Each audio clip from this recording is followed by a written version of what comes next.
بسم اللہ الرحمن الرحیم۔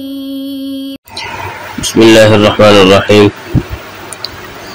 یہ المختصر کا 12واں سبق ہے۔ ماقبل سبق میں ہم نے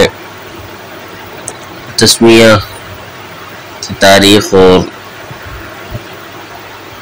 اس کے متعلق کے بارے میں تفصیلاً گفتگو کی ہے۔ اسی کو آگے بڑھاتے ہوئے بقیہ گفتگو طلباء کے سامنے رکھتے ہیں تاکہ بسم اللہ جو تسمیہ ہم مسلمان ہر کام ہی کے شروع میں پڑھتے ہیں اس کی اہمیت کا اندازہ ہو۔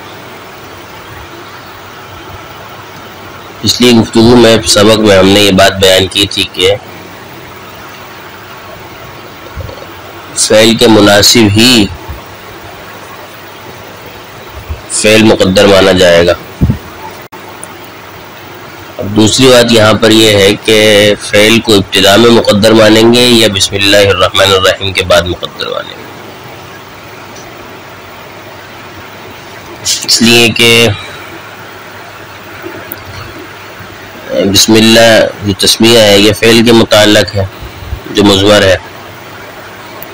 اور جو بھی مناسب فعل ہے جیسے یہاں پر اکتبو ہے وہ اس کا عامل ہے، تو اصل میں عبارت اس طرح ہوئی کہ بسم اللہ الرحمن الرحیم اکتبو۔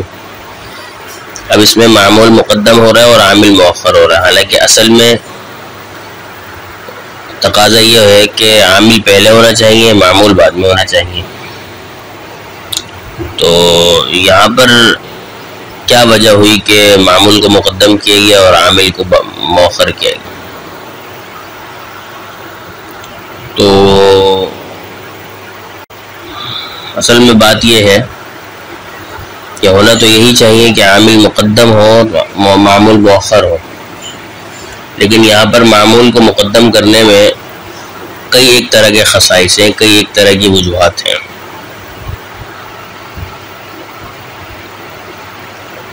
ایک تو وجہ یہ ہے کہ یہاں پر عامل کو مؤخر اور معمول کو مقدم کرنے کا کام یوں ہوا ہے کہ موقع کی مناسبت سے یہی موضوع ہے اور یہی موافق ہے، اس لیے کہ جیسے ایاک نعبد میں معمول مقدم ہوا اور جیسے بسم اللہ مجریہا میں ہوا، تو یہاں پر بھی موافق یہی ہے۔ ایک تو اس سے اختصاص کا فائدہ حاصل ہوتا ہے، کیونکہ علم بلاغت کا قاعدہ یہ ہے کہ التقدیم ما حقہ التاخیر یفید الحصر والاختصاص، تو یہاں پر یہ معنی اور یہ مقصود مراد لینے کے لیے معمول کو مقدم رکھا گیا اور اکتبو کو بعد میں رکھا گیا۔ دوسری وجہ یہ ہے کہ یہ اہمیت کے لیے ہے کہ بندہ جو ہے وہ اپنے معبود کے نام کو پہلے ذکر کرے اور اپنا کام بعد میں ذکر کرے۔ تو مصنف علیہ الرحمہ نے پہلے اللہ کا نام ذکر کیا اور اپنا کام بعد میں ذکر کیا، اس لیے کہ مسلمان پر یہ لازم ہے کہ وہ ایسا ہی کرے، اور مشرکین جس طرح کرتے تھے کہ وہ بسم اللہ والعزیٰ کرتے تھے، تو ان کے مقابلے میں ہم جو ہے وہ اللہ تبارک و تعالی کے نام کو مقدم کرتے ہیں، اس لیے یہاں پر ذات باری تعالیٰ کا نام مقدم ہے اور اپنا فعل مؤخر ہے۔ دوسری بات یہ ہے کہ عامل اگر مقدم کر دیا جاتا تب بھی اختصاص تو حاصل ہو ہی جاتا، لیکن مؤخر کرنے سے تخصیص پر زیادہ دلالت ہو رہی ہے، کیونکہ اگر عامل کو مقدم کر دے تو اختصاص تو تب بھی تھا کہ اللہ کے نام سے ہی شروعات ہو رہی ہے، گو کہ فعل مقدم شروع میں، لیکن نام تو اسی کا ہے، لیکن اس میں قصر والا قاعدہ جاری نہیں ہوتا۔ قصر والا قاعدہ صرف اسی صورت میں جاری ہو رہا ہے جب آپ معمول کو مقدم رکھیں گے اور عامل کو مؤخر۔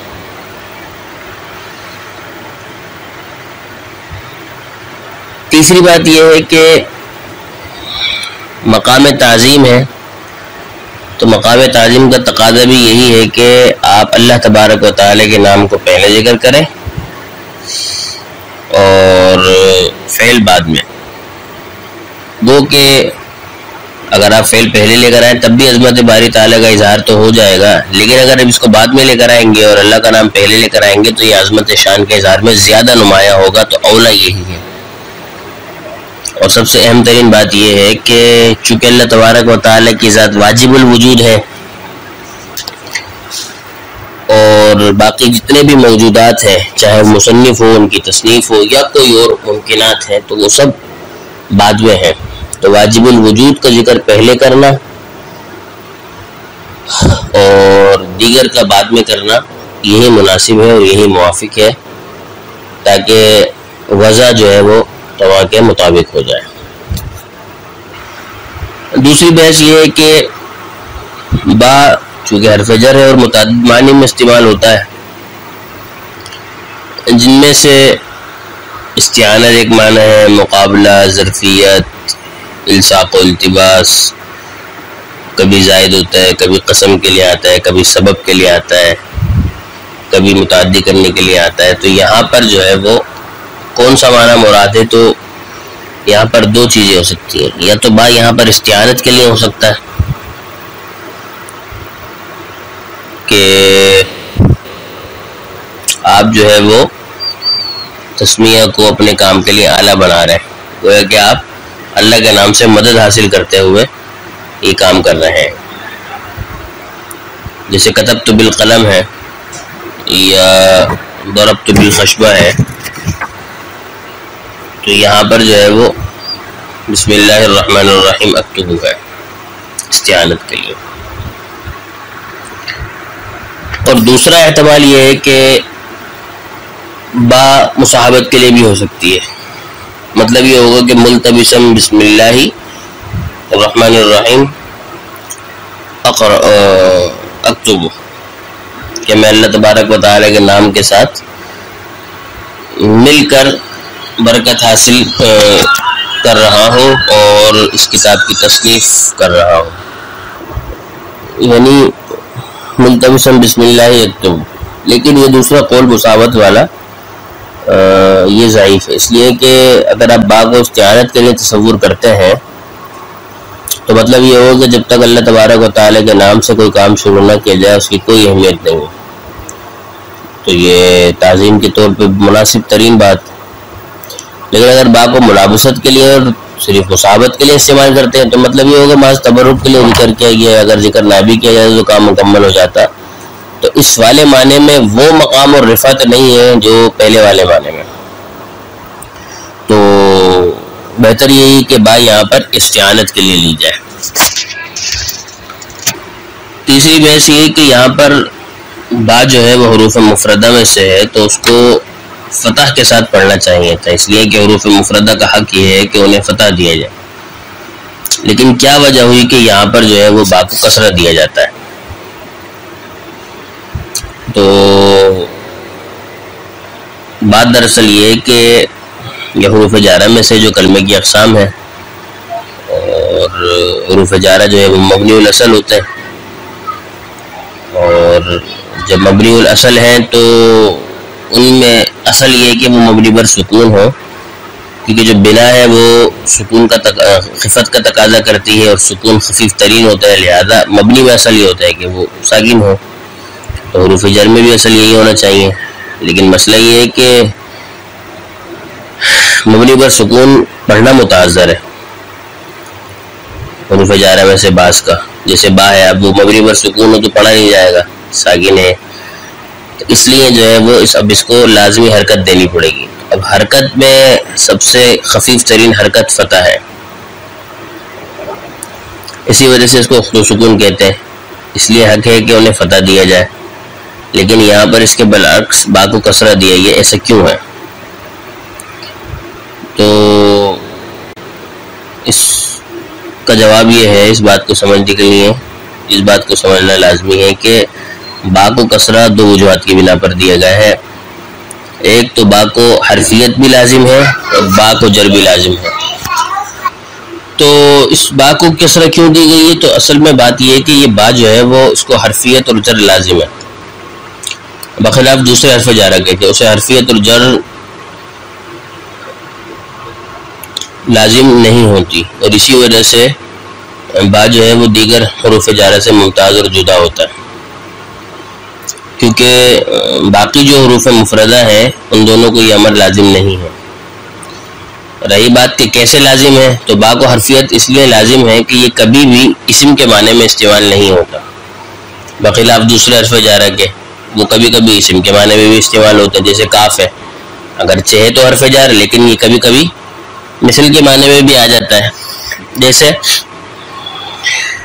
زید کل اسد، یعنی مثل اسد، اب یہ اسم کے معنی میں آ گیا، اور لیکن جو ہے وہ با جو ہے وہ اس کو حرفیت لازم ہے، وہ کبھی اسم کے معنی میں استعمال نہیں ہوتا۔ تو کاف اسم کے معنی میں ہے، با اسم کے معنی میں استعمال ہی نہیں ہوتا، تو با کو حرفیت لازم ہے، کاف کو نہیں ہے، اگرچہ کاف کو جر تو لازم ہے لیکن حرفیت نہیں لازم۔ اسی طرح فا ہے اور واو ہے، ان کو حرفیت تو لازم ہے کہ یہ کبھی بھی جو ہے وہ اسم کے معنی میں تو نہیں آتے، لیکن ان کو جر لازم نہیں ہے، کیونکہ فا کا جو ما بعد ہوتا ہے اور واو کا جو ما بعد ہوتا ہے ان کا اعراب ان کے ما قبل معطوف علیہ کے تابع ہوتا ہے، وہ جیسے ہوں گے یہ جیسا ہوگا، اگر وہ منصوب یا مفتوح ہوئے تو یہ بھی منصوب اور مفتوح ہوں گے، یعنی ان کا مدخول، تو لہذا ان کو جر لازم نہیں ہے، گو کہ ان کو حرفیت لازم ہے، لیکن با کو جس طرح حرفیت لازم ہے اسی طرح با کو جر بھی لازم ہے، کہ یہ ہمیشہ اپنے باوات کو جر ہی دیتا ہے، اور تو اس تفصیل سے یہ معلوم ہوا کہ با کو دیگر حروف مفردات کے مقابلے میں حرفیت بھی لازم ہے اور جر بھی لازم ہے، تو جب اس کو حرفیت اور جر لازم ہے تو اب حرفیت اور جر کے جو مناسب حرکت ہے وہ کسرہ تھی، اس لیے ہم نے با کو کسرہ دی ہے۔ اب رہا یہ سوال کہ با کو جو ہے وہ یعنی حرفیت کو کسرہ کیسے مناسب ہے اور جر کو کسرہ کیسے مناسب ہے، تو اس کی تفصیل یہ ہے کہ کسی کلمے کا حرف ہونا وہ تقاضا کرتا ہے کہ وہ ساکن ہو، کیونکہ مبنی پر جو ہے وہ حرف مبنی الاصل ہے اور مبنی الاصل میں سکون اصل ہے، تو کوئی اگر کلمہ حرف ہے تو اس کا تقاضا یہ ہے کہ وہ ساکن ہو، اور سکون نام ہے عدم حرکت کا، یعنی کہ سکون نام ہے کہ حرکت نہ ہونے کا، عدم الحرکت کو سکون کہتے ہیں، تو کسرہ بھی قلت وجود میں عدم کے ہی قائم مقام ہے، کسرہ بہت کم آتی ہے تو وہ عدم کے قائم مقام ہوئی کہ وہ نہ تو افعال کے آخر میں آتی ہے کسرہ، نہ ہی غیر منصرف اسماء اور نہ ہی حروف کے آخر میں آتی ہے، تو اس کا وجود قلیل ہے، اور قلیل کل معدوم ہوتا ہے، لہذا کسرہ بھی گویا عدم کے قائم مقام ہو گئی۔ تو جس طرح جو ہے وہ سکون کا حرف تقاضا کر رہا تھا وہ عدم الحرکت کا نام تھا، تو اس کو ہم نے کسرہ یعنی کہ با کو ہم نے کسرہ دی کیونکہ وہ بھی عدم کے ہی قائم مقام ہے، اس لیے کہ وہ قلیل ہے، اور جر تو ویسے ہی لازم ہے با کو، اس لیے کہ مناسب ہے۔ اب رہی بات کہ با کو کیوں مناسب ہے، تو کہتے ہیں کہ جر یہ حروف جارہ کا اثر ہے، اور اثر اپنے مؤثر سے مناسبت رکھتا ہے، اس لیے اس کو جر مناسب ہے، تو با کو جر بھی مناسب ہے حرفیت کی وجہ سے بھی، اور اس کے اسم ہونے کی نسبت کے حرفیت کے لزوم کی وجہ سے بھی، اس لیے اس کو کسرہ دیا گیا ہے۔ بالکل اسی طرح جیسے لام امر اور لام ابتدا جو فعل مضارع پر آتے ہیں ان کو، اور اسی طرح لام جارہ جب اس میں ظاہر پر داخل ہو تو انہیں بھی کسرہ دیا جاتا ہے تاکہ لام تاکید جو مفتوح ہوتا ہے اس سے ممتاز ہو جائے۔ تو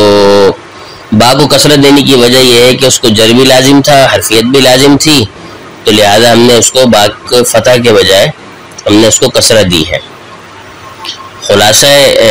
کلام یہ ہے کہ وہ کہ عامل کو مؤخر ہونا چاہیے معمول کو، اور عامل کو مقدم، لیکن یہاں پر معمول کو مقدم کرنے کی کئی ایک وجوہات ہیں جو ہم نے گزشتہ ابھی سبق میں بیان کی ہیں، کہ ایک تو اہم ترین یہی ہے، پھر زیادہ اختصاص پر یہی دال کرتا ہے، زیادہ تعظیم کے بھی لیے یہی مناسب ہے، اسی طرح زیادہ وجود کے لیے بھی یہی مناسب ہے، تو اس لیے یہاں پر جو ہے وہ معمول کو مقدم کیا گیا ہے اور عامل کو مؤخر کیا گیا ہے۔ اور دوسری بات یہ ہے کہ با جو ہے وہ مصاحبت کے لیے بھی ہو سکتا ہے، استعانت کے لیے بھی ہو سکتا ہے، لیکن مصاحبت کے لیے ہونا یہ کمزور بات ہے، اس لیے کہ استعانت میں تو معنی یہ ہوگا کہ اللہ ہی کے نام سے شروع ہو سکتا ہے کام اور اس کے علاوہ نہیں ہو سکتا، تو یہ مقام شان کے لائق ہے۔ لیکن اگر مصاحبت کے لیے ہو، ملابست کے لیے ہو تو صرف تبرک کے لیے ہوگا، تو اس کے علاوہ وہ کام بھی ہو سکتا ہے، اس کا مطلب یہ تو یہ اولا نہیں ہے، اولا وہی ہے کہ با کو استعانت کے لیے رکھا جائے۔ اور دوسری بات یہ ہے جو بات ہم نے آخر میں کی ہے کہ ہونا تو یہ چاہیے تھا کہ با چونکہ حروف جارہ ہے اور حروف معانی ہے اور حروف جارہ ہے، کلمے کی اقسام ہے، کلمہ معرب ہے اور مبنی بھی ہو سکتا ہے، یہ حروف مبنی الاصل ہے، تو مبنی الاصل میں سکون کا تقاضا ہے، اصل یہ کہ وہ مبنی پر سکون ہو، اور سکون کیونکہ بنا جو ہے وہ خفت کا تقاضا کرتی ہے اور سکون خفیف ترین حرکت ہے، لیکن چونکہ ان کو مبنی پر سکون پڑھنا متعذر ہے تو اب اس کو حرکت دیں گے، اب حرکت جب دیں گے تو وہ بھی خفیف ترین ہونی چاہیے، تو وہ حرکت فتح ہے جس کو تو سکون کہا جاتا ہے، تو اب ہونا تو یہ چاہیے تھا کہ با کو فتح دی جاتی اس قاعدے کے لحاظ سے، لیکن یہاں پر کثرت دی گئی ہے۔ کیوں دی گئی ہے؟ تو کہتے ہیں اس لیے کہ دیگر کے مقابلے میں با کو حرفیت بھی لازم ہے اور جر بھی لازم ہے، کیونکہ بعض حروف ایسے ہیں جن کو حرفیت لازم نہیں ہے اور بعض حروف ایسے ہیں جن کو جر لازم، دونوں تقاضے نہیں ہوتے، جر لازم نہیں ہوتی، حرفیت لازم ہوتی ہے، جیسے فا اور واو ہے، اور بعض ایسے ہیں کہ جن کو حرفیت لازم نہیں ہے، جر لازم ہے، جیسے کاف کی مثال دی ہے، لیکن با ایسا ہے جس کو حرفیت بھی لازم ہے، جر بھی لازم ہے، تو لہذا اس وجہ سے ہم نے اس کو کثرت دی ہے۔ اور حرفیت اور جر کے جو مناسب حرکت ہے وہ کثرت ہے، حرفیت کے اس لیے کہ کلمے کا حرف ہونا سکون کا تقاضا کرتا ہے، سکون عدم حرکت کا نام ہے، اور کثرت بھی قلت میں عدم کے ہی قائم مقام ہے، کیونکہ وہ نہ تو افعال کے آخر میں آتی ہے، نہ ہی غیر منصرف اسماء کے آخر میں آتی ہے، نہ حروف کے آخر میں آتی ہے، تو کوئی قلیل ہے تو کل معدوم ہے، تو گویا اس کے قائم مقام ہے۔ اور جر کے لیے بھی مناسب ہے کیونکہ وہ جر حروف جارہ کا اثر ہے اور اثر اپنے موصل سے مناسبت رکھتا ہے، تو اس لیے جو ہے وہ حرفیت اور جر کے کثرت ہی مناسب تھی، اس لیے ہم نے با کو کثرت دی ہے۔ بالکل اسی طرح جس طرح لام جارہ اس میں ظاہر پہ داخل ہوتا ہے تو اس کو کثرت دی جاتی ہے، یا لام امر کو کثرت دی جاتی ہے، یا لام ابتدا کو کثرت دی جاتی ہے، تو اس لیے ہم نے اس کو با کو کثرت دی ہے۔ یہاں پر ایک سوال بھی ہو سکتا ہے کہ آپ نے کہا کہ با کو کثرت دینے کی وجہ یہ ہے کہ اس کو جر اور حرفیت دونوں لازم ہے، تو وہ لام جو اس میں ضمیر پہ داخل ہوتا ہے اس کو بھی دونوں عمل لازم ہوتے ہیں، لیکن وہاں تو اس کو فتح دی جاتی ہے، جیسے لہو اور لکا میں ہے، تو اس کی کیا وجہ ہے؟ تو وہاں پر جو لام کو فتح دینے کی وجہ یہ ہے کہ وہ اس میں ضمیر پہ داخل ہونے والا جو لام جارہ ہے اور اس میں ظاہر پہ داخل ہونے والے لام میں فرق ہو جائے، تاکہ اس لیے اس میں ظاہر پہ تو لی ہو جاتا ہے اور ضمیر پہ ہے تو اس کو لا فرق کرنے کے لیے دیا گیا ہے۔ اور لام امر کو جو کثرت دیا گیا وہ اس لیے دیا گیا کہ وہ لام جارہ پر محمول ہے، کیونکہ لام امر فعل مضارع کو جزم دیتا ہے، اور جزم افعال میں اسماء کی جر کی طرح ہوتا ہے، جس طرح اسماء میں جر ہے اس طرح افعال میں جزم ہے، لہذا لام امر کو لام جارہ کے قائم مقام رکھ کر یہ جر دیا گیا ہے۔ خلاصہ یہ ہے کہ با کو ہونا تو قاعدے کے لحاظ سے مفتو تھا، لیکن اس کی حرفیت اور جر کے لزوم کی وجہ سے اس کو بسم اللہ پڑھا جاتا ہے، با کو کثرت دی جاتی ہے۔ اگلی جو بحث تسمیہ کی ہے انشاءاللہ العزیز اس کو ہم اگلے سبق میں مزید بیان کریں گے۔ اللہ تبارک و تعالی صحیح طور پہ سمجھنے کی اور علم بلاغت میں درک پیدا کرنے کی اور صحیح مفاہیم سے آشنا ہونے کی توفیق عطا فرمائے۔ وما توفیق الا باللہ۔